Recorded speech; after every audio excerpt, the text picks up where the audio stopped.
ಮಾಡ್ಕೊಬೇಡಿ. ನಾವು ಇವತ್ತು ಬಾರು ಪಡೆಯಕ್ಕೆ ಹೋಗ್ತೀನಿ, ಯಾಕೆಂದರೆ ಹೇಳ್ಬೇಡ ಬಾಯ್ಬಿಟ್ಟು ನಾವು 2 ಎಕರೆ 3 ಕಳ್ಕೊಂಡು ಇವತ್ತು ಒಂದು ಕುಂಟೆ 2 ಕೋಟಿ 3 ಕೋಟಿ ಬೆಳೋದು ಮೇಡಮು. ಯಾವುದೇ ಕಾರಣಕ್ಕೂ ನಾವು ಜೀವರು ಜಮೀನು ಕೊಡಲ್ಲ. ಜಮೀನಿನ ದುಡ್ಡು ಮೆದೆ ಹಾಕಿರ್ತೀವಿ, ಇರ್ತಾನೆ ಆಯ್ತದೆ, ಖಾಲಿ ಆಗೋಯ್ತದೆ. ಇರ್ತದಾ ಜಮೀನು? ನಮ್ಮ ತಾತನ ಬಂದಿರೋ ಜಮೀನು ಅದು ಇರ್ತದ್ರ? ಅದು ಮೆದೆ ಹಾಕಿರ್ತೀವಿ, ಇರ್ತಾರೆ ಅಣ್ಣ.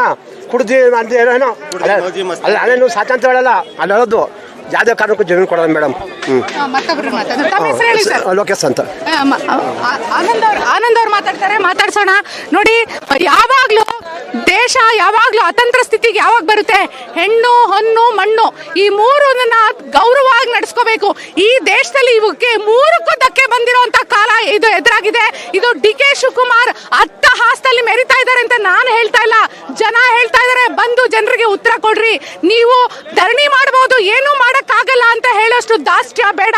ನೀವು ಪ್ರಜಾಪ್ರಭುತ್ವದಲ್ಲಿ ಗೆದ್ದಿರೋರು, ನೀವು ರಾಜ ಅಲ್ಲ. We don't want Kings. ನೀವು ಟ್ರಂಪ್ ಅನ್ನೇ ಅಲ್ಲಿ ಇಳಿಸಿದ್ದಾರೆ. ಇಲ್ಲಿ ಜನ ನಿಮ್ಮನ್ನ, ನೀವು ಕಾರ್ಪೊರೇಟ್ ಕಂಪನಿಗಳಿಗೆ ಜಮೀನನ್ನ ಮಾರಾಟ ಮಾಡೋಕೆ ಮಾಡ್ತಿದ್ದೀರಾ ಅನ್ನೋ ಆರೋಪ ಇದೆ. ಇದಕ್ಕೆ ಉತ್ತರ ಹೇಳಿ ಸರ್, ಮಾತಾಡಿ ಸರ್.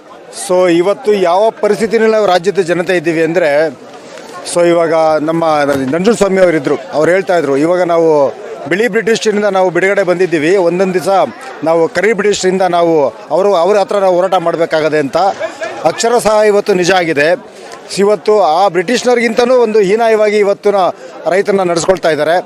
ಸೊ ಎಸ್ಪೆಷಲಿ ಇವತ್ತು ಇವತ್ತು ಧರಣಿ ಮಾಡ್ತಾ ಇದ್ದೀವಿ, ಇದು DK ಶಿವಕುಮಾರ್ ಇರ್ಬೋದು, DC ಅವ್ರು ಇರ್ಬೋದು, MLA ಬಾಲಕೃಷ್ಣ ಅವ್ರು ಇರ್ಬೋದು, ಅವರಿಗೆ ಒಂದು ರಾಜ್ಯದ ಮುಖ್ಯ ಅಧಿಕಾರ ಚುಕ್ಕಾಣಿ ಇರೋದು, ಅಧಿಕಾರ ಇರೋದು CM ಅವರು. ಯಾಕೆ CM ನೀವು ಮಾತಾಡಲ್ಲ? ಇಲ್ಲ, ಈಗ ನಾವು CM ಅವ್ರಿಗೂ ಕೂಡ ನಾವು ಇವಾಗ ಫ್ರೀಡಮ್ ಪಾರ್ಕಿಂದ ಹೋಗಿ ಮಾತಾಡಿದ್ದೀವಿ. ಅವರು ಒಂದು ಅವಕಾಶ ಮಾಡಿಕೊಡ್ತೀವಿ ಅಂತ ಹೇಳ್ತೇವೆ. ಇವತ್ತಿನ ಧರಣಿ ಏನಪ್ಪ ಅಂದರೆ, ವಿಶೇಷವಾಗಿ ಇವತ್ತೇನು ಚಳಿಗಾಲದ ಅಧಿವೇಶನ ಬೆಳಗಾಮಲ್ಲಿ ನಡೀತಾ ಇದೆ, ಆ ಬೆಳಗಾಮಲ್ಲಿ ಇವತ್ತು ನಮ್ಮ ಪರವಾಗಿ ಯಾರಾದರೂ ಧ್ವನಿ ಎತ್ತಬೇಕು ಅಂತ ಹೇಳ್ಬಿಟ್ಟು ಇವತ್ತು ಕೆಲವರು BJP ಮುಖಂಡರು MLAಗಳು ಕೆಲವರು ಇವಾಗ ಎತ್ತಬೇಕಾಗುತ್ತೆ. ಸೊ ಹಾಗಾಗಿ ಇಲ್ಲ ದಳದವ್ರು ಎತ್ತಬೇಕಾಗುತ್ತೆ. ಇವತ್ತು ಎತ್ತಲಿಕ್ಕೆ ಇಬ್ಬರು ಪಕ್ಷದವರು ನಾವು ಧ್ವನಿ ಎತ್ತೀವಿ ಅಂತ ಹೇಳಿದ್ದಾರೆ. ಈಗ ನಮ್ಮನ್ನು ಕೂಡ ಇವತ್ತು ಅವರು ಬನ್ನಿ ಅಂತ ಹೇಳಿದ್ದಾರೆ. ಅವ್ರು ಬನ್ನಿ ಅಂತ ಹೇಳಿ ಅವ್ರು ಬರ್ಸ್ಕೊಳ್ಳಿಲ್ಲ ಅಂದರೂ ಕೂಡ ನಾವು ಇವತ್ತು ಅಧಿವೇಶನಕ್ಕೆ ನಾವು ಕೂಡ ಇಲ್ಲಿಂದ ರೈತರುಗಳು ಬಸ್ ಮಾಡ್ಕೊಂಡು ಹೋಗ್ತೀವಿ. ಅಲ್ಲಿ CM ಅವ್ರ ಮುಂದೆನೇ ಇವತ್ತು ಅಧಿವೇಶನದಲ್ಲಿ ಇವತ್ತು ಕಂಪ್ಲೀಟ್ ರಾಜಕಾರಣದ ಎಲ್ಲ ಅಧಿಕಾರಿಗಳ ಮುಂದೆ ನಾವು ಮಾತಾಡ್ತಾ ಇದ್ದೀವಿ. ನೋಡಿ, ಅವರು ಹೇಳಿದ್ರು ನಾವು ಇಲ್ಲಿಂದ ಅಧಿವೇಶನಕ್ಕೆ ಬಸ್ ಮಾಡ್ಕೊಂಡು ಹೋಗ್ತೀವಿ ಅಂದ್ರೆ ಗಾಂಧೀಜಿ ಉಪವಾಸ ಮಾಡಿ ಪಡಬಾರ್ದು ಪಾಡಲ್ಲ ಪಟ್ಟು ಈ ದೇಶಕ್ಕೆ ಸ್ವಾತಂತ್ರ್ಯ ತಂದ್ಕೊಟ್ರು. ನೀವು ಕರಿ ಬ್ರಿಟಿಷರ ಹತ್ರ ಇವತ್ತು ರೈತರು ಬೇಡಬೇಕು, ಕಾಡಬೇಕು. ಇಂಥದ್ದೊಂದು ಸ್ಥಿತಿ ತಂದಿಟ್ಟ ನಿಮಗೆ ಧಿಕ್ಕಾರ ಅಂತ ಹೇಳಿ ಈ ರಾಜ್ಯದ ಜನತೆ ರೈತರು ಹೇಳ್ತಿದ್ದಾರೆ. ಇದಕ್ಕೆ ನೀವು ಬೆಳಗಾವಿಯಲ್ಲಿ ಉತ್ತರ ಹೇಳ್ತೀರಾ?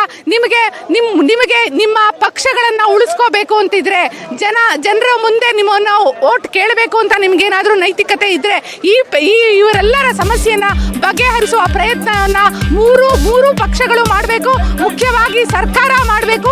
ಸರ್ಕಾರ ನಾನು ಎಲ್ಲರಿಗಿಂತ ಭಿನ್ನ ಅಂತ ಹೇಳಿ ಬಂದಂತ ಸರ್ಕಾರಕ್ಕೆ ಹೆಚ್ಚಿನ ಜವಾಬ್ದಾರಿ ಇದೆ. ನಮಸ್ಕಾರ.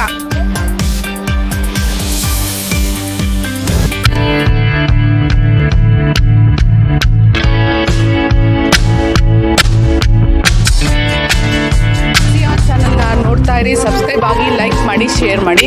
ಮುಕ್ತ ಪತ್ರಿಕೋದ್ಯಮವನ್ನು ಬೆಂಬಲಿಸಿ.